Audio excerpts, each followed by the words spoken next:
ሰላም ነው ማዘር? ምንድነው አለን። ምንድነው? እኔ አሁን ከውጭ ሀገር ተምሬ የመጣው ፕሮፌሽናል ላማኝ ነኝ። ፒኤችዲ ዲኤችዲ አለኝ እና ከርሶ የሚጠበቀው እንግዲህ ይሄንን ስርዓት ለማስቀጠል 4 አይን ያለው አንድ እንጀራ እና ደግሞ የዳክዬ እንቁላል በፈስተረ ባልቆ የሚመጣውን የዶሮ ወጥ ማቅረብ ብቻ ነው።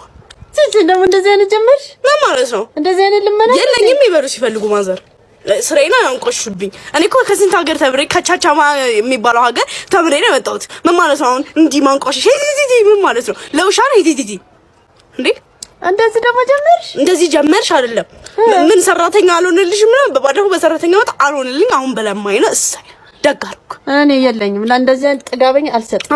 የለኝም ይበሉ ሲፈልጉ አይላችሁ። እኔ መለመን አሁን እርቦሽ ከሆነ ታስታውቂያለሽ። ፊዚሽ ተጠግሮራል። አሁን በልተን እንምጣ አስፈልጉ እና አብረን እንለምን። እስከዚህ ለማኝ ደግሞ ያንቻንሶ ሀበሻ እንዲህ ነው። ሀበሻ እንዲህ ያደርጋችኋል። አንድ ላይ እንስራ ስትባሉ አትወዱም።